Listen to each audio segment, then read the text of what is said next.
Assalamualaikum warahmatullahi wabarakatuh. Salam olahraga. Perkenalkan, nama saya Edo Fernando, NIM 21986158. Baiklah, saya akan mempresentasikan hasil makalah saya tentang sport, play, and game. Yang pertama yaitu sport. Sport atau olahraga. Olahraga sudah ada sejak zaman nenek moyang terdahulu. Seiring dengan pertumbuhan dan perkembangan zaman, olahraga memiliki catatan sejarah yang panjang. Sejak kehadiran olahraga di kehidupan manusia semakin berwarna di muka bumi. Dari sejarah panjang olahraga itulah kemudian muncul berbagai macam-macam olahraga yang sampai saat ini masih dilakukan oleh umat manusia. Olahraga merupakan aktivitas yang melibatkan otot-otot besar dalam tubuh, menggunakan 40% dari otot-otot besar tersebut dalam melakukan suatu permainan, pertandingan ataupun aktivitas olahraga.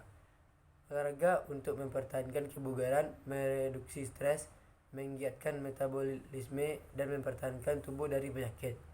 Olahraga juga merupakan perilaku yang aktif, menggiatkan metabolisme, dan mempengaruhi bagi kelenjar tubuh yang memproduksi sistem kekebalan tubuh supaya terhindar dari penyakit dan gangguan stres.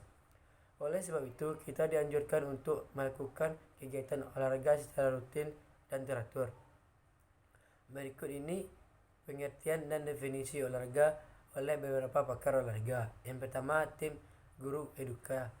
Olahraga merupakan suatu kegiatan guna untuk meningkatkan daya tahan tubuh. Yang kedua, menurut Soekarno, olahraga adalah alat untuk melaksanakan 3 tujuan revolusi Indonesia, yaitu negara kesatuan RI yang kuat, masyarakat adil dan makmur, dan tata dunia yang baru. Olahraga adalah alat untuk melakukan ampera, amanat penderitaan rakyat.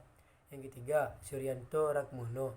Olahraga merupakan kegiatan yang melatih tubuh agar badan sehat dan kuat, baik secara jasmani dan rohani.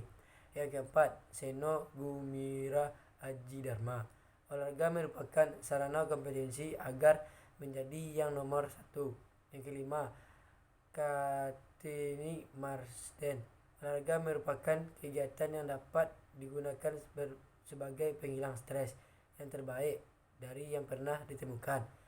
Adapun karakteristik olahraga yaitu bersifat kompetitif, yang kedua bentuk permainannya terorganisir, yang ketiga lebih spesifik dan mencakup play dan game.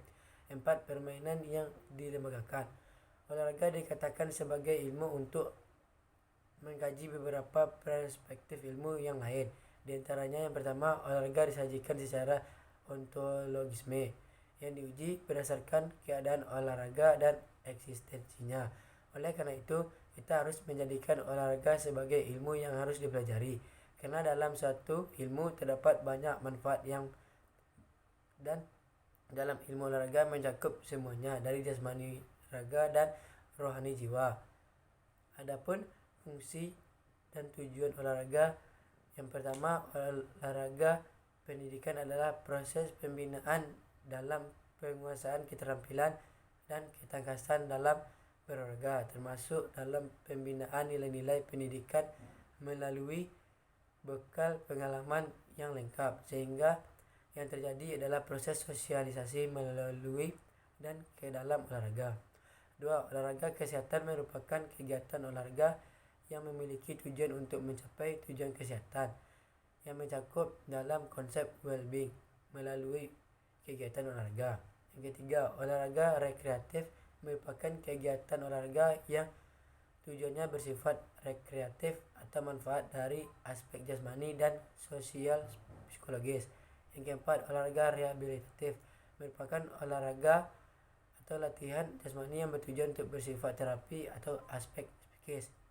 Yang kelima, olahraga kompetitif merupakan jenis olahraga menitik beratkan peragaan performa dan pencapaian prestasi yang maksimal yang bisa dikelola oleh organisasi olahraga formal baik nasional maupun internasional.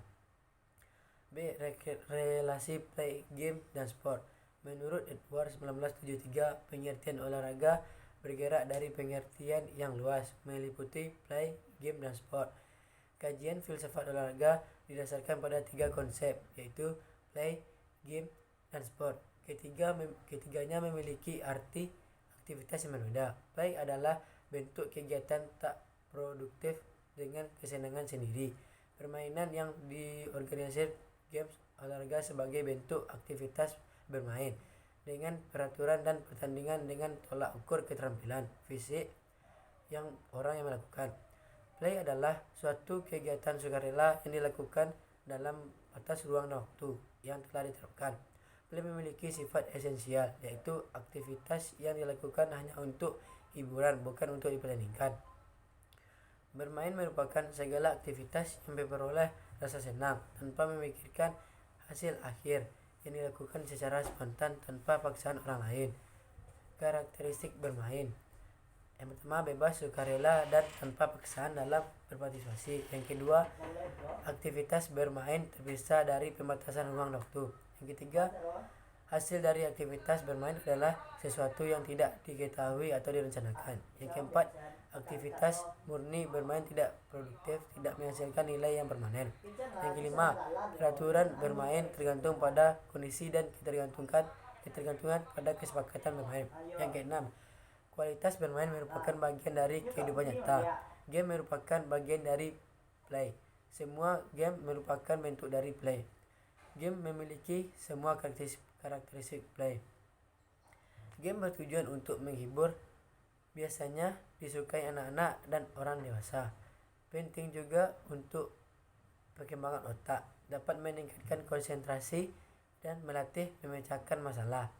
Game juga merugikan apabila kecanduan, akan mengakibatkan lupa dengan waktu dan mengganggu aktivitas yang sedang kita lakukan. Ruang lingkup pada games mempunyai karakteristik antara lain: yang pertama, ada kompetisi. Yang kedua, hasil ditentukan oleh keterampilan fisik, strategi, dan kesempatan.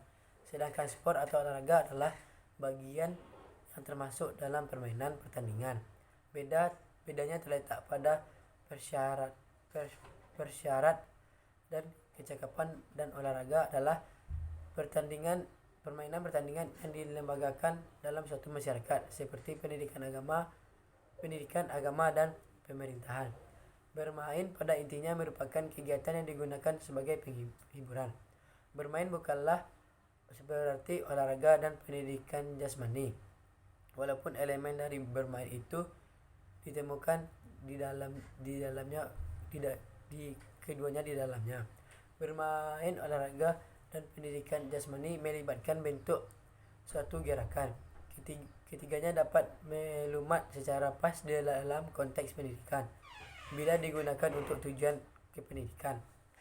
Olahraga dan bermain tetap eksis walaupun hanya untuk kepentingan kesenangan dan kepentingan pendidikan, atau untuk kombinasi keduanya. Sekianlah hasil presentasi saya. Jika ada kesalahan, saya mohon maaf. Saya akhiri. Assalamualaikum warahmatullahi wabarakatuh.